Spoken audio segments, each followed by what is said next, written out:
Hi guys, it's Kim. So this video, we're going to talk about exercise and what you need to do on a weekly basis, how you fit it all in, what are the workouts you need to be doing. This is what's working in current research. So I want to share this with you. At the end of the video, or towards the end of the video, I'm going to demonstrate about 5 or 6 strength exercises that really need to be in your routine 2 times a week at least, maybe even 3 if you can fit it in. But to start with, 1 to 2 high intensity interval workouts a week. Ideally, you're going to work 15 to 20 minutes. If you can do a lot longer than that, you're not working hard enough. You want to work in short spurts of intensity, and then you get a rest. Tabata training, which you work for 20 seconds hard, and then you get a 10-second rest for 4 minutes. 20 seconds hard, 10 seconds rest. The whole idea behind Tabata training is to work your butt off for that 20 seconds. And then it's nice because mentally you know you get at least a 10-second rest. So by having those rests built in, you can work a little bit harder. Now that being said, some of you are new to exercise. You're not going to work to your max potential on a Tabata. You work to your own pace. But that is the whole premise behind high intensity interval training. Another workout that could be considered high intensity would be running. If you're running for the full 20-30 minutes, that is pretty tough on your body. So yes, now, if all you do is run, that's it. Your body is efficient. You gotta change it up. You cannot just always run and expect to lose weight, okay? I'm here to tell you, cardio queens, it doesn't work. Fat loss is with interval training, nutrition, obviously, and strength training. So that's really a big hot button with me. Running 3 miles 4 times a week, and you'll lose weight in the beginning, but you will plateau very quickly. So I want you to really think about 1 to 2 high intensity interval training sessions a week, and I can help you more on an individual basis if you ask me. And I will have some videos for you to follow that will be high intensity that you could just do from the comforts of your own home. Then the other thing is medium intensity, which is anywhere from 120 to 150 beats per minute. And medium intensity are things like hiking, biking, swimming for 30 plus minutes, walking, but at a good clip, walking. You want to do those 2 to 3 times a week, even 4, especially if you're just walking. You can walk all the time if you want. So the minimum is 2 to 3 times a week of medium intensity exercise, which means you can hold a conversation with somebody. It might be a broken conversation, but you can hold a conversation and you can go about 30 plus minutes. Again, if you're brand new, that might be overdoing it for you, so you have to build up. Then we have strength training. Ideally, no less than 2 times a week. And it does not have to be a whole hour in the gym. And you can do it from home. You can easily buy some dumbbells and do it at home. 2 times a week, if not 3, to be totally honest. And if you're more advanced, you may split your body parts up and do upper body one day, lower body one day, and you might do something every single day. But for the basic person, I just have 6 exercises I want to demonstrate. We've got the squat, a shoulder press, a row, a lunge, a plank, and a side plank. We're hitting the full body. Now notice I didn't do a bicep curl or a tricep extension. You can always add those in, but you're really getting, those muscles are getting worked by doing some of the other exercises as well. Okay, so to save time, because everyone is so busy, I've taken those out of the necessities. If you have more time, you probably do want to do some biceps and triceps, but for the purpose of this, I want to demonstrate these. Again, 2 to 3 days a week, and you always need a rest day in between, and we're looking for strength. So I want to see you do 8 to 10, maybe 12 reps, and 2 to 3 sets of those. I like to go through my whole list of exercises, take a break, get some water, go through them again. What I like to do actually is, I'll do at least 3 sets, but one of the other fun things I'd like to do is as many rounds as possible in 20 minutes. So I'll set a timer for 20 minutes.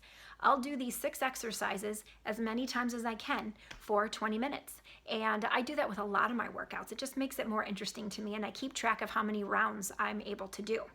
So if you know all those exercises, you can stop the video now, but if not, I'm gonna back up and just quickly go over these 6 exercises that you can do from the comforts of your own home to work on strength.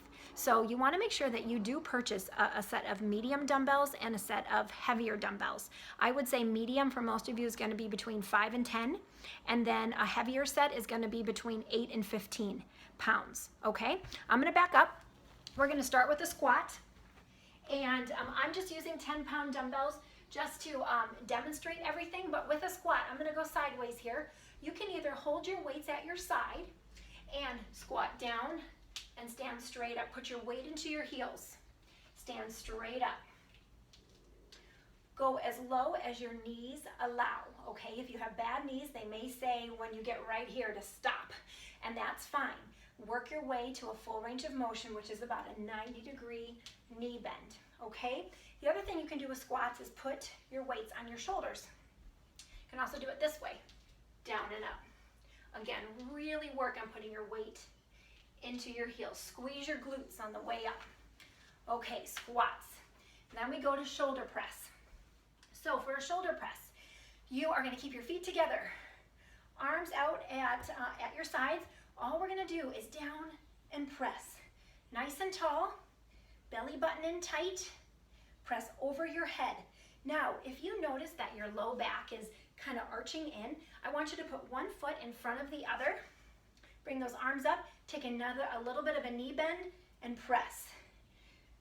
That pre-bend in your knees and then press helps you press your take some of the pressure off your shoulders and helps the momentum and helps you press the weights overhead. Now, I like to do strict presses, but I'm just saying if you're trying to work on some strength and you're kind of new to this, you can add that knee bend to help. Okay? Then we're going to do a row. You can do a 2-arm row to help the time go faster. Belly button pulled in, stick your hips back. You're hinged at the hips as well, and you're pulling your elbows back. Right here.